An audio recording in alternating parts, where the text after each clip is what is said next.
আচ্ছা আচ্ছা তুফান, ও বাড়ির যে বড় ছেলে যাকে তোর মতো দেখতে, ওর ব্যবহারটা কেমন রে? মাগাল বল, মাগাল বল। ও ওর সাথে আসলে কি বলতো, বেশি মেলামেশা হয়নি তো, মালটা হেবি গুটি গুটি মাল আছে।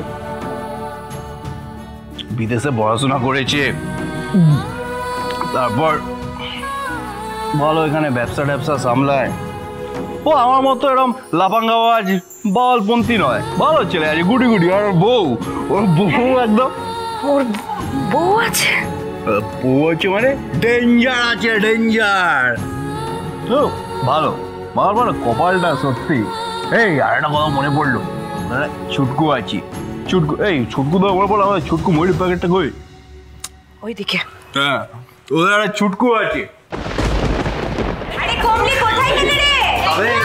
আজকে কিন্তু দারুণ মজা হবে, স্পেশালি ওই ঠাকুর আনার সময়ের যে মজাটা, সেটা কিন্তু আমি একেবারে ভুলবো না। তবে ড্যাড, আমি না আজকে একজনকে খুব মিস করলাম।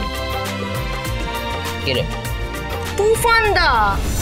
বাবা, তোমার শরীর ঠিক আছে? এখন প্রসাদ খাচ্ছ না কেন? না ঠিকই আছে, তোরা ভাবিস না এত। তোরা না খাবারটা খেয়ে নিজে নিজের ঘরে যা। বড় জেঠু বলছি, আজকের দিনটা আমরা একটু সবাই একসাথে কথা বলি না গো, রোজ তো সুযোগ হয় না একসাথে এভাবে কথা বলার। প্লিজ আজকের দিনটা। হ্যাঁ, যেটা বলছিলাম ড্যাড, আজকে যদি পাড়ার লোকেরা বড়দা ভাই আর তুফানদাকে একসঙ্গে দেখতো, পুরো শকড হয়ে যেত, পুরো সিনেমা হলের মতো। যা বলেছিস। শোন, আমরা এই সিনেমা দেখি না, যে একদম ছোট্টবেলা কচি বেলায় দুই ভাই টুইনস, একেবারে হুবহু এক দেখতে, আলাদা হয়ে গেছে। একজন বড় লোকের বাড়িতে বড় হয়ে ভীষণ ভালো ছেলে হয়ে গেছে, আর আরেকজন সে কোথায় না কোথায় বড় হয়ে একেবারে সে মানে রোচাটে মাস্তান, বুঝেছিস তো? একেবারে আদি আর তুফানের ব্যাপারটা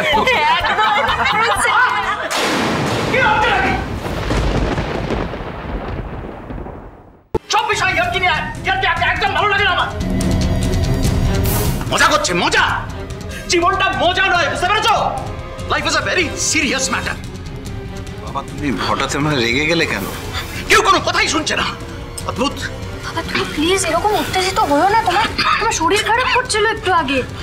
কে তোমার কথা শুনছে না? সবাই তোমার কথাই শুনবে, তুমি আগে শান্ত হও তো। না না, আমি আমি আমি আমি আমি একটু ভেতরে যাচ্ছি। বাবা,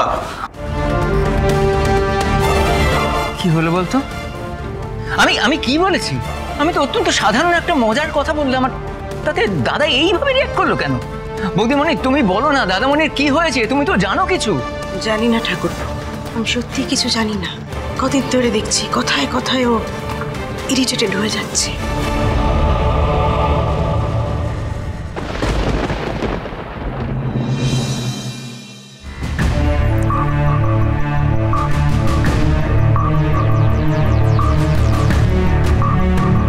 উনি কি তোমার পরিচিত কেউ?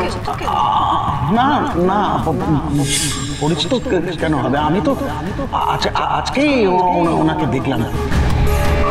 শোন, আমরা এই সিনেমা দেখি না, যে একদম ছোট্টবেলা কচি বেলায় দুই ভাই টুইনস, একেবারে হুবহু এক দেখতে, আলাদা হয়ে গেছে।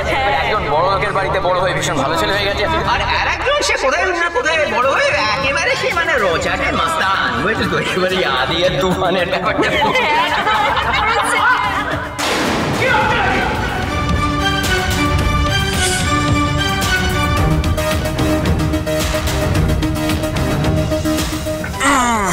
শুভ, তোমার দেখতে কি সুন্দর লাগছিল, আমি তো চোখই ফেরাতে পারছিলাম না। ঠিক আছে, সব কথা থাক, তুমি এখন চলো, ঘুমোবে চলো। অনেক খাটনি গেছে আজকে সারাদিন, কালকে থেকে আবার নতুন অর্ডারের কাজ নিয়ে বসতে হবে। আদি চলো। শোনো, তুমি দিনকার দিন কেমন আনরোম্যান্টিক হয়ে যাচ্ছ, সারাক্ষণ কাজ কাজ কাজ কাজ। তোমার বর তোমার সামনে দাঁড়িয়ে আছে। কি হয়েছে? সন্ধ্যেবেলা থেকে দেখছি কিছু একটা ভেবে যাচ্ছ, কি ভাবছো? আদি কি কিছু বুঝতে পেরেছে নাকি? তাহলে ওকে সবটা খুলে বলেই দিই। সত্যিই তো বাবাকে নিয়ে খুব চিন্তা হচ্ছে আমার। কি হয়েছে শুভ? কেউ জিজ্ঞেস করলাম তো, কি ভাবছো তো? ব্যাপারটা বাবাকে নিয়ে। বাবাকে নিয়ে? আমি জানি না তুমি লক্ষ্য করেছো কিনা, বাবা বাবা কেমন যেন একটা অদ্ভুত আচরণ করছে না সবার সঙ্গে, বিশেষ করে যখন থেকে তুফানকে দেখেছে তারপর থেকে। শুভ, তুমি আজকাল সব ব্যাপারে একটু বেশি ভাবছো। বাবা আবার তুফানকে দেখে কখন অদ্ভুত বিহেভ করলো? করেছে আদি, আর কেন করেছে সেই প্রশ্নের উত্তরই আমি খুঁজতে চাইছি। তুফানকে দেখার পর থেকে বাবা কেমন যেন একটা গুটিয়ে গেছে। সারাদিন ঠিক করে কারোর সঙ্গে কথা বলছে না, এমনকি আজকে পুজোর সময় অবধি এলো না।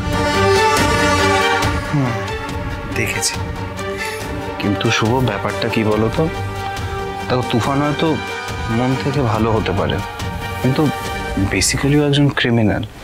আর তাছাড়া ও আমাকে কিডন্যাপ করতেও হেল্প করেছিল, আর বাবা এরম লোকজনকে একদম পছন্দ করে না। না আদি, এতটা সহজ নয়, এর পেছনে নিশ্চয়ই কোনো কোনো কারণ আছে যেটা আমরা বুঝতেই পারছি না।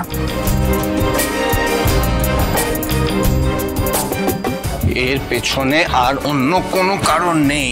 অন্যদেরকে নিয়ে অনেক ভেবেছো, আর আমাকে নিয়ে ভাবো তো। ঠিক আছে আদি, ভাববো। তুমি তার আগে আমার একটা কথা রাখবে বলো। কন্ডিশন? কন্ডিশন দিয়ে আবার কাজ করাবে? ঠিক আছে শুনি, বলো কি কন্ডিশন? দেখো, তুফান আমাদের এত বড় একটা উপকার করেছে, আমাদের প্রাণ বাঁচিয়েছে। আমাদের কিন্তু উচিত ওকে গিয়ে একবার একটু ধন্যবাদ জানিয়ে আসা, ওর জন্য কিছু উপহার নিয়ে যাও। তুমি কালকে আমার সঙ্গে তুফানের বাড়িতে যাবে, ওই বস্তিতে না কোথায়?